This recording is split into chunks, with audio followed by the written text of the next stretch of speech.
el centro del Paso. El Paso y Juárez hace mucho tiempo eran una misma ciudad, están pegados, ¿no? Entonces, bueno, yo estudiaba en El Paso, pero pasaba buena parte del tiempo en Juárez. Allá iba a hacer mis compras, ¿no? Porque hay ciertas cosas que se pueden cruzar, ciertas cosas que no se pueden cruzar. Todo lo que se podía cruzar yo lo iba a comprar al mercado en Juárez, porque era mucho más barato.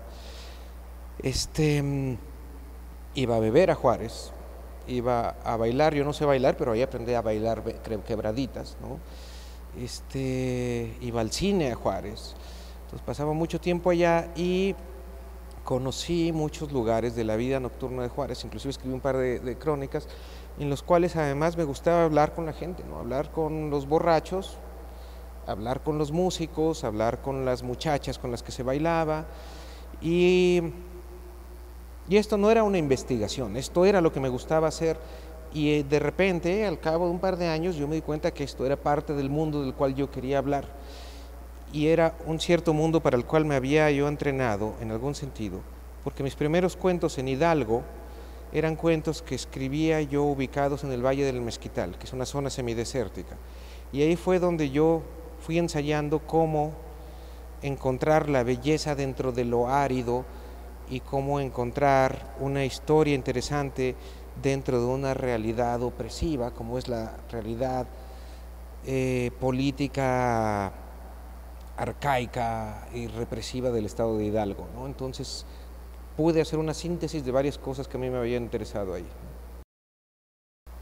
Yo, de manera bastante consciente, tenía claro que quería escribir una historia sobre la relación entre el arte y el poder.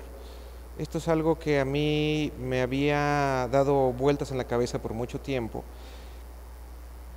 y tenía claro que mi modelo era los artistas europeos que trabajaban en las cortes para un soberano que no se podía cuestionar ni criticar. Y yo me había preguntado muchas veces cómo era que esos artistas habían logrado hacerse de un nombre que a veces había trascendido al de sus soberanos, habían logrado hacer una obra original, independiente, ¿no? Y que ahí había una tensión que a mí me interesaba mucho, y que ahí había un drama, y que ahí había historias. Y yo decidí, voy a contar exactamente esa historia, pero en el contexto en el que estoy, que era un contexto en el que yo disfrutaba estar, y que me parecía interesante, que me parecía profundamente rico. Y era un contexto sobre todas las cosas que yo sentía que entendía lingüísticamente, que entendía las interacciones ahí, y que además para contar esta historia yo estaba informado por toda una serie de ideas sobre el poder y sobre el arte. Y entonces yo dije, claro, mi soberano va a ser un criminal, va a ser un narco, y el reino va a ser aquí en Ciudad Juárez. Y mi primera idea era que el artista iba a ser un orfebre, porque este es un tipo de artista que es muy importante para los criminales, el que le permite adornarse, el que le hace la esclava, el collar. Ahora han cambiado, ya no son exactamente así, pero en el momento era como el estereotipo, ¿no?, este criminal. Y muy rápidamente cambié de opinión, dije, no, el artista tiene que ser un artista que esté pensando en las cosas en las que pienso. Un artista que está pensando sobre el lenguaje, sobre la responsabilidad de escribir, sobre lo que significa contar una historia, sobre la importancia para uno y para los demás de contar una historia. Y muy rápidamente decidí que entonces este artista al servicio del narco iba a ser alguien que escribía canciones para este capo. Y muy rápidamente a partir de ahí empezó a proliferar todo, ¿no? Una de las cosas que hablaré ahora en la conferencia es que cuando una novela empieza a funcionar para mí es cuando estás tan concentrado en la manufactura de la novela que todos los ingredientes de tu vida con los que estás conviviendo empiezan a caer de manera natural en eso, ¿no? Entonces la música que escuchas, lo que bebes, cómo te relacionas con la gente. Y muy fácilmente vi a mi personaje. Yo recuerdo una vez en Juárez, iba en el camión, iba con Florencia, mi esposa ya para ese entonces, ella me dijo, mira, ese es otro que podría ser tu artista.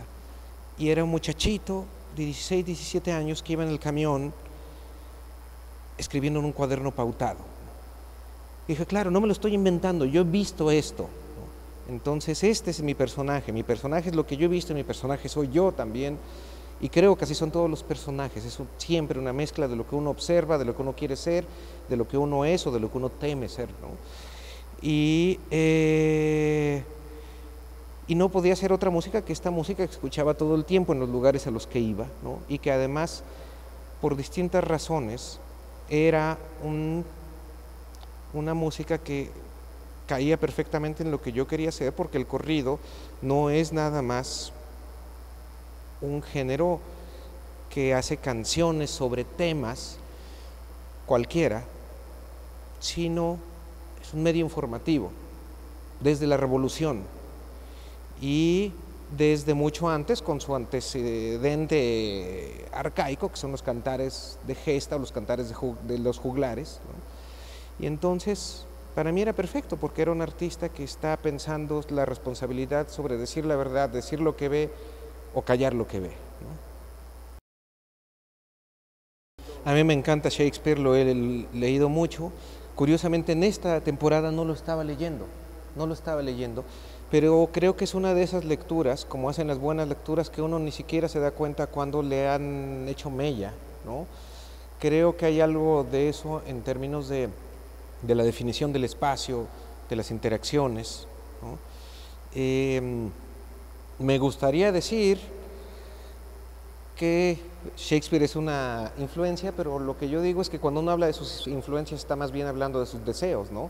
Claro, yo sí quisiera ser influido por Shakespeare y a veces resulta que más bien uno ha sido influido por los Simpson, ¿no? Entonces, bueno, te agradezco que lo saques a colación, pero pues se queda como a nivel de un deseo eso, digamos, ¿no? Esta es la historia de un personaje que está luchando sin saberlo al principio, por recuperar su nombre, por declarar la soberanía sobre sí mismo y que está descubriendo el poder de su arte sobre el mundo, sobre otros, y para poder, digamos, emanciparse. Para subrayar eso, tenía que construir un espacio en el cual todos los personajes viven en función del soberano. Y entonces estos personajes no tienen nombre porque su nombre se lo da la medida en la que están sirviendo al hombre poderoso, ¿no? Entonces esto era como la razón básica, ¿no? Podría decirte que desde chico, que me gustaba leer mucho, muy rápidamente identifiqué los tipos de libros que no me gustaban. Me gustaba, y creo que esta es una de las razones por las que me gustaba tanto la ciencia ficción, porque la ciencia ficción no se da el lujo de caer en el lirismo tan fácil como otros géneros o subgéneros, porque va directo al punto de inventarse un mundo nuevo y tienes que inventarlo con absoluta claridad para poder comunicarlo, porque es algo que no existe. Este principio de la ciencia ficción se puede aplicar a cualquier otro tipo de textos.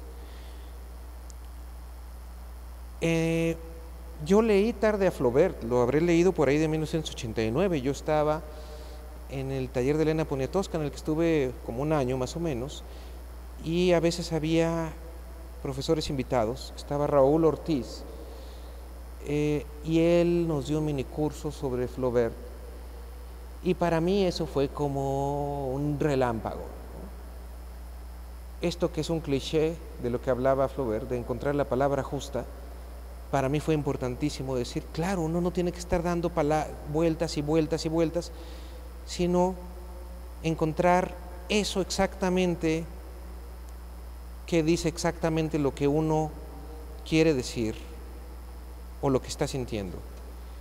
Y no siempre es posible decirlo con exactitud, pero creo que parte del arte es acercarse a ello, a eso que está sintiendo, ¿no? Entonces, para mí, al escribir trabajos